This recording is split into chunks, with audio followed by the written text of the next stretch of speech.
One dimensional harmonic oscillator. இங்க spring இருக்கு. இந்த ஸ்ப்ரிங்கோட எண்ட்ல ஒரு மாஸ். ஓகே, இனிஷியலா எந்த டிஸ்பிளேஸ்மெண்ட்டும் இல்ல. x is equal to 0. தென் ஒரு ஃபோர்ஸ் அதுல அப்ளை பண்ணும்போது டிஸ்பிளேஸ்மெண்ட் நடக்குது. ஸ்ப்ரிங் அப்ப எக்ஸ்டெண்ட் ஆகும் இல்லையா, ஃபோர்ஸ் அப்ளை பண்ணிட்டோம். அப்ப ஸ்ப்ரிங் வந்து கொஞ்சம் எக்ஸ்டெண்ட் ஆகும். ஃபர்ஸ்ட் டி இருந்தது, இப்ப வந்து மாஸ் இந்த இடத்துக்கு வந்துருச்சு, எக்ஸ்டெண்ட் ஆயிட்டு. x is equal to x. இனிஷியலா x is equal to 0ல இருந்தது. இப்ப டிஸ்பிளேஸ்மெண்ட் x டிஸ்பிளேஸ்மெண்ட் நடந்திருக்கு.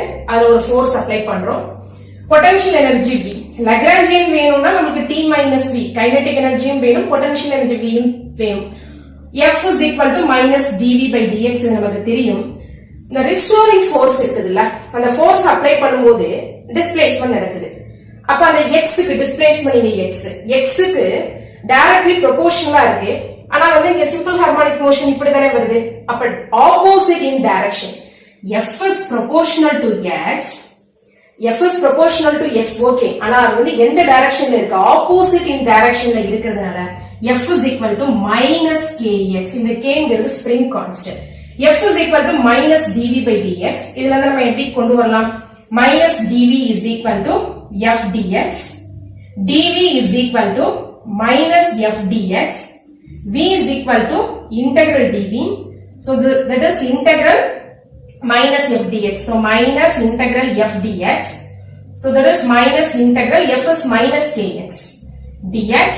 Minus into minus plus. So integral kx dx. This is kx squared by 2 plus c. Initially x is equal to 0 இருக்கும்போது potential energy 0. At x is equal to 0ல potential energy V is equal to 0.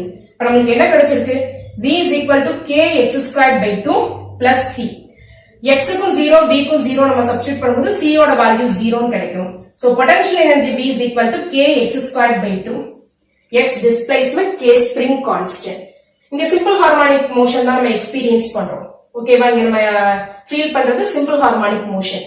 Then kinetic energy T is given by half m. V squared V is velocity. Displacement x அப்படிங்கிறதுனால x dot dx by dt. So T is given by half m x dot square. Lagrangian L is given by T minus V. So L is equal to half m x dot square minus kx squared by 2. Okay. Then what is the equation of motion using Lagrange's equation? D by dt of dou L by dou cube k dot minus dou L by dou cube k is equal to 0. இதுல வந்து நம்ம suppose n generalised coordinates q1 q2 qn இருந்ததுன்னா இங்க n equations நம்ம எழுதலாம். இங்க ஒரே ஒரு generalised coordinate qk is equal to x மட்டும்தான். d by dt of dou L by dou x dot minus dou L by dou x is equal to 0. d by dt of dou L by dou x dot வரும், என்ன வரும், L x dot வச்சு partial differentiation பண்ணுவோம். இதுல எந்த ஒரு x டாட்டும் இல்ல. x dot square to 2x dot வரும், half m constant, 2 கேன்சல் ஆயிடும். So m x dot then minus dou L by dou x. இங்க இந்த மைனஸ் நம்ம போட்டுருக்கோம். dou L by dou x என்ன வருதுன்னு பாருங்க, minus k by 2 2x வரும், 2 கேன்சல் ஆயிடும், is equal to 0.